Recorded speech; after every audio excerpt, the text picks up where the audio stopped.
Hey everyone, it's Aging Grateful. I'm Bobby. I'm Cedric. And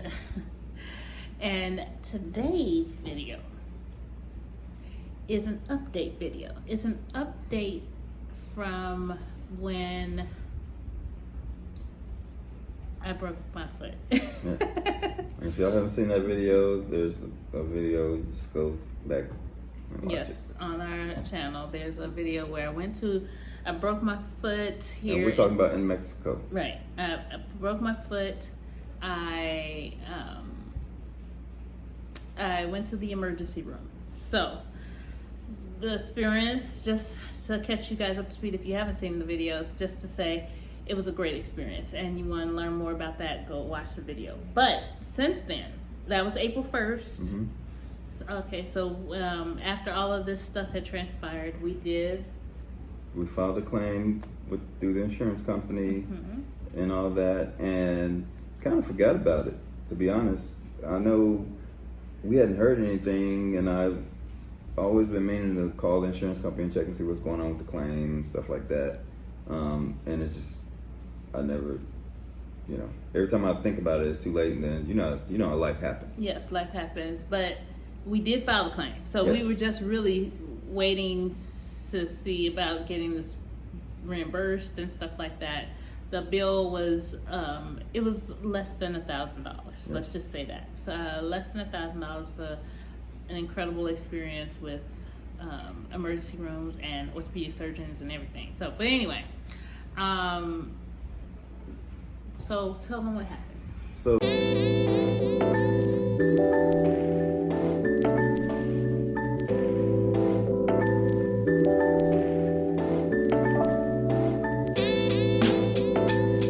today, I kind of got around to that. Well, yesterday I kind of got around to it. I called so we got Blue Cross Blue Shield, and they have a Blue Cross Blue Shield Geo Blue, which is really supposed to cover you when you are abroad. So Right. if you're traveling abroad, or you on vacation abroad, or whatever the case may be, Geo Blue is the portion of Blue Cross Blue Shield that Right. takes care of you if you have a medical Yeah, issue. and you can go to geoblue.com, whatever, and it'll ask you for your insurance card number, and you put that in there, and it'll tell you. Then you can search for the hospitals that are in the area that are in network. And we'll put Geo Blue's site below for those of you who have Blue Cross Blue Shield. Yeah. So yesterday, I think it was, I tried to contact Geo Blue, and they're hard to get a hold of. They got an 800 number, and it just kept telling me. Well, I saw the status of the claim on the app. You can't see it online, which is weird. So I remember I had the app on my phone, so I log into the app, I see the claim, I see it submitted, and then I click on it, and it says need some more information or something, contact this 800 number. So I contact the 800 number, and it basically says, oh, you need to call the Blue Cross Blue Shield, the primary Blue Cross Blue Shield. So call Blue Cross, and I called Blue Cross Blue Shield. They didn't really know what I was talking about at first, so I sent the Geo an email, and they sent me an email back and said, hey, we submitted this claim to Blue Cross Blue Shield on such and such date, blah, blah, blah. So called Blue Cross Blue Shield again today, and got the young lady on the phone, and she was like, she didn't have that much experience with the Geo Blue. And then she asked me for the date, and I gave her the date, and she said, oh, okay, yeah, I see it in the thing where it was submitted. She said the hospital's not in network, so basically all of the money went to your out-of-pocket network deductible. But now let's say this.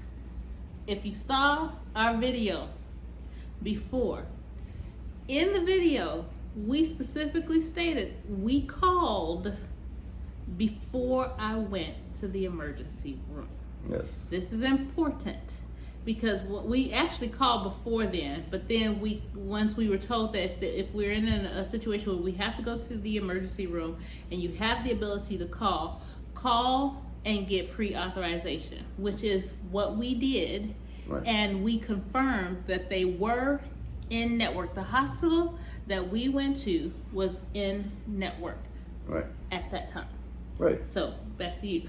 So yeah, so I was confused, and I was like, no, it's a network or whatever. She's like, well, I'm looking on the site, and I don't see anything. So I pull up the site, and I put in Puerto Vallarta, Mexico, and all that, and the hospitals are not there.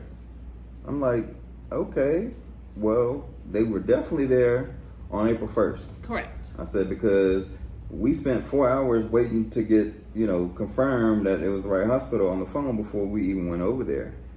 So now, on the site, it's just, there's hospitals, but none of them are in network. There's 2 dental clinics. That's now, it. That's in network for Puerto Vallarta. So that's it. No medical hospitals, nothing that we're seeing. Yeah. So this didn't really matter because at the time when we went, it was in network, and they would know that. So we just kind of started making small talk, and she was asking about, hope it didn't ruin your vacation, yada, yada, yada. And I told her about the experience and it being a good experience. And she says, I get those calls all the time about all of these hospitals out of the country, how people have these great experiences. They cover a lot. It's cheap and all this and that. Yeah, it's cheaper than the U.S. and all this. She said that would have been an arm and a leg in the U.S. And then she said, and then the doctors come to your house and they give you a cell phone number. I said, yeah, they do all that. They did all that. I said, so basically, I said, we actually they was going to do the direct billing, but it was the Saturday. So they told us we had to pay for it and then file the claim. And then she said, so wait a minute. She said, so you pay for it and you file the claim? I said, yeah. She said, that is the issue. She says the hospital has to file the claim with the insurance company. And she said it works exactly the same way in the United States. She said in the US, if you personally file a claim, it automatically gets classified as out of network. The hospital has to be the one to file the claim. I said, well, that's good information I didn't know, because they were basically telling us to file the claim. Because here it was a Saturday, and of course, Blue Cross Blue Shield was not available, and it was the middle of the night now, guys. So Blue Cross Blue Shield was unavailable, and they already knew Blue Cross Blue Shield was one of their providers. That was not the problem. They were trying to get authorization and they could not. Right. So in order to treat me, either I had to pay or we get this authorization. Right. And I paid, and was saying they'll just reimburse, they'll reimburse me later. Right. Which we again come to find out that what they did was they technically reimbursed us, because what they did was gave us credit, right, towards our deductible. Good book, yeah. So they applied the money to our deductible and didn't give us the money. But just, Correct. We're on here sharing this information as we're getting this information because it's important. Right. So one of the things that we highly recommend with your insurance, especially if it's not global insurance or travel insurance or anything like that, if you're relying on like maybe your company's insurance or something, or you have some type of a private insurance that they state that they cover, always check to make sure that there's not any changes. Yes. Because as quickly as we were told that the hospital that I went to was one of their hospitals and was covered, now it seems like, now that was April. Now this is August. And it's not on the site. They're no longer providers. Nope. So, it's not something that you set it, like you said. Set it and forget it. Yeah, it's definitely not something to set and forget. So I would probably check it, probably monthly. Yeah. And even if you have travel insurance, check it. Just check it. I don't know how often you decide you want to do it, But just check it, because obviously what we're seeing is that changes can happen and nobody's aware. Yeah, and they're not gonna go out of their way to tell you anyways. You already know how the insurance. And your companies are. your insurance company is not gonna tell you that this change has been made reflective, and to be quite honest, that they don't care. Right. They don't care. They don't care. They don't care. I'm gonna bite my tongue. Yeah. I'm gonna bite my tongue. She might, but you know how I am. No, please don't. But anyways, that was the one thing. The other thing is to make sure the hospital files your claim on, from the hospital on your behalf. On your behalf. Even if you paid the bill. Yes. Make sure to follow up and just say, hey, you know what? Go ahead and submit the claim. They've already been paid. Right. Submit the claim. They may not do it, but it's just good to say submit the claim, and that way you can try and see if you can get reimbursed for those expenses, right? Yeah, because she basically told me that because I asked her, I said, well, is there a way to change that? Can we, get reimbursed now that you know that was a network? She said, well, you have to call the hospital and see if they'll go ahead and submit a claim. If they submit a claim, then we can reimburse you that money, but it has to come through them.